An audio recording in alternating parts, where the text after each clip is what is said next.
സംസ്ഥാനത്തെ CSR fund തട്ടിപ്പുകളിൽ ED അന്വേഷണ സാധ്യത തെളിയുന്നു. വൻ സാമ്പത്തിക തട്ടിപ്പുകൾ നടന്ന പശ്ചാത്തലത്തിലാണ് EDയും വിവരങ്ങൾ ശേഖരിക്കുന്നത്.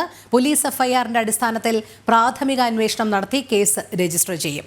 സുധീഷ് ഗോപാൽ ചേരുന്നു. സുധീഷ്, CSR ഫണ്ടിന്മേൽ വലിയ രീതിയിലുള്ള സാമ്പത്തിക ക്രമക്കേടാണ് നടന്നിരിക്കുന്നത്. എന്തായാലും അതിൽ ED അന്വേഷണം ഉണ്ടാകുമെന്ന് തന്നെയാണ് അറിയാൻ കഴിയുന്നത്. വിവരങ്ങൾ രോഹിണി, വിവിധ NGOകളാണ് ഇത്തരത്തിൽ CSR ഫണ്ട് കൂടി വിനിയോഗിച്ചുകൊണ്ട് ഇരുചക്ര വാഹനങ്ങൾ, തയ്യൽ മെഷീൻ, ലാപ്ടോപ്പ് തുടങ്ങിയ സാധനങ്ങൾ അത് സ്ത്രീകളുടെ ഉന്നമനം ലക്ഷ്യം വെച്ചുകൊണ്ട് ഇത്തരത്തിൽ വിതരണം ചെയ്യും എന്നതായിരുന്നു പറഞ്ഞിരുന്നത്. ഇതിൻ്റെ അടിസ്ഥാനത്തിൽ വിവിധ NGOകളുടെ നേതൃത്വത്തിൽ വലിയ രീതിയിൽ ഇരുചക്ര വാഹനങ്ങളുടെയും മറ്റും വിതരണം നടക്കുകയും ചെയ്തിരുന്നു.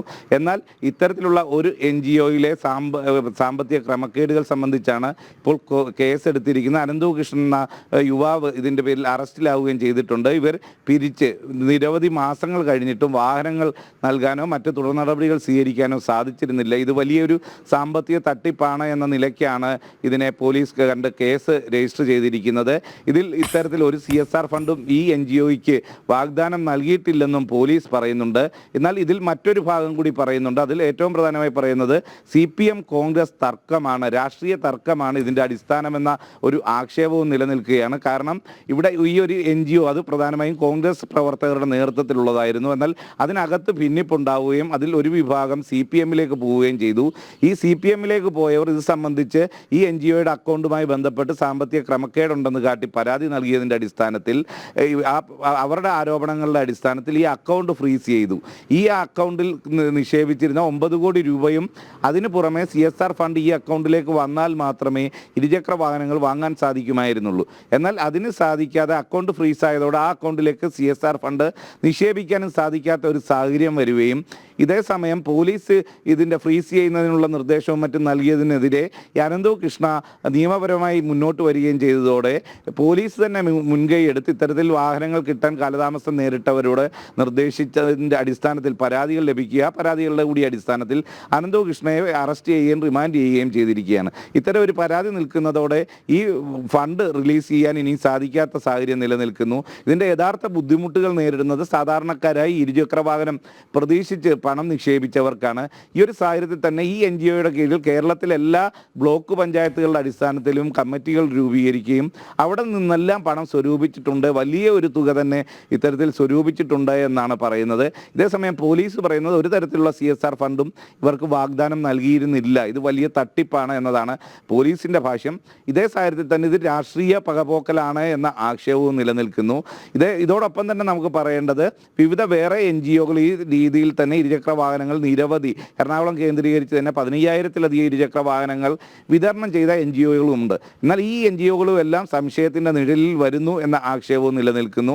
ഇതോടൊപ്പം തന്നെ ഈ NGOകൾ പണം പിരിക്കുന്നത് സംബന്ധിച്ചും ചില പരാതികൾ ചില ഭാഗങ്ങളിൽ നിന്നും വരുന്നുണ്ട്. അനുവദനീയമായതിൽ കൂടുതൽ തുകയാണ് പണം പിരിക്കുന്നത് എന്ന ആക്ഷേപവും നിലനിൽക്കുന്നത്. എന്തു തന്നെയായാലും ഇത്തരം ഒരു പരാതി ഉയർന്ന സാഹചര്യത്തിലാണ് പോലീസ് FIR ഇട്ട ഈ കേസുമായി ബന്ധപ്പെട്ട് ഇപ്പോൾ ED പരിശോധിക്കുകയും EDയുടെ പ്രാഥമികമായ പരിശോധന കഴിഞ്ഞു. ഇനിയും തുടർ നടപടി എന്ത് സ്വീകരിക്കണമെന്നത് ED തന്നെയാണ് തീരുമാനിക്കേണ്ടത്. അത്തരത്തിൽ EDയും ഒരു അന്വേഷണത്തിലേക്ക് പോകാനുള്ള സാഹചര്യവും സാധ്യതയുമുണ്ട്. കാരണം ഇത്ര വലിയ സാമ്പത്തിക ഇടപാടാണ്, അതിൻ്റെ പിന്നിൽ മറ്റ് ക്രമക്കേടുകൾ ഉണ്ടോ എന്നത് സംബന്ധിച്ചും എല്ലാമാണ് അന്വേഷിക്കുന്നത്. ഇപ്പോൾ പറവൂരിലും തൊടുപുഴയും കേന്ദ്രീകരിച്ചുള്ള ഇടുക്കിയിൽ നിന്നുമുള്ള പരാതികളാണ് വ്യാപകമായി വന്നിട്ടുള്ളത്. ആലപ്പുഴ ജില്ലയിലെ ചെട്ടികുളങ്ങരയിൽ നിന്നും പരാതികൾ വന്നിട്ടുണ്ട്. ഇത്തരത്തിൽ കൂടുതൽ പരാതികൾ വരാനുള്ള സാധ്യതയും നിലനിൽക്കുന്നുണ്ട്. എന്ത് തന്നെയായാലും ഈ സാമ്പത്തിക ക്രമക്കേടുകൾ സംബന്ധിച്ച് EDയുടെ അന്വേഷണ പരിധിയിലേക്ക് വരുന്നു എന്നതാണ് ഇപ്പോൾ നമുക്ക് പറയാൻ സാധിക്കുന്നത്. രോഹിണി. അതെ സുധീഷ്, അതോടൊപ്പം നമുക്കറിയാം ഈ അനന്തു കൃഷ്ണന്റെ അക്കൗണ്ടിലേക്ക് കോടികളാണ് എത്തിച്ചേർന്നത്. അതുമാത്രമല്ല പോലീസിന്റെ FIR അനുസരിച്ച് സാമ്പത്തിക തട്ടിപ്പ്, വഞ്ചന എന്നിവയാണ് കേസിന് ആസ്പദമായുള്ള ഇട്ടേക്കുന്ന കുറ്റങ്ങൾ എന്ന് പറയുന്നത്. പക്ഷേ അതുകൊണ്ട് തന്നെ മറ്റൊരു ഏജൻസി, അതായത് ക്രൈംബ്രാഞ്ചോ EDയോ അന്വേഷിക്കണമെന്ന് തുടക്കം മുതൽ തന്നെ ആവശ്യം ഉയർന്നിരുന്നു. എന്തായാലും ED ഇത് അന്വേഷിക്കുകയാണെങ്കിൽ കൂടുതൽ തെളിവുകൾ അടക്കം അല്ലെങ്കിൽ ഇതിൻ്റെ ക്രമക്കേടുകൾ അടക്കം പുറത്തു വരാനുള്ള സാധ്യതയല്ലേ കാണുന്നത്? ടോണി, തീർച്ചയായും ഇപ്പോൾ തന്നെ ഇതിൻ്റെ അന്വേഷണം ക്രൈംബ്രാഞ്ചിന് കൈമാറിയിട്ടുണ്ട് എന്നതാണ് നമുക്കറിയാൻ സാധിക്കുന്നത്. ക്രൈംബ്രാഞ്ചിൻ്റെ പരിധിയിലാണ് അന്വേഷണം. ഇതിന് പുറമെയാണ് ഇ ഡിയുടെ ഒരു പരിശോധന കൂടി ഉണ്ടാവുന്നത്. ഇ ഡിയുടെ ഒരു നിഷ്പക്ഷമായ അന്വേഷണത്തിലൂടെ ഇതിലെ യഥാർത്ഥ കുറ്റവാളികൾ ആരാണ്, ഇല്ലെങ്കിൽ എത്രത്തോളം സാമ്പത്തിക തട്ടിപ്പാണ് ഇതിൻ്റെ മറവിൽ നടന്നിട്ടുള്ളത് എന്നതടക്കമുള്ള കാര്യങ്ങളിൽ വ്യക്തത ഉണ്ടാവും എന്ന് തന്നെയാണ് പ്രതീക്ഷിക്കുന്നത്.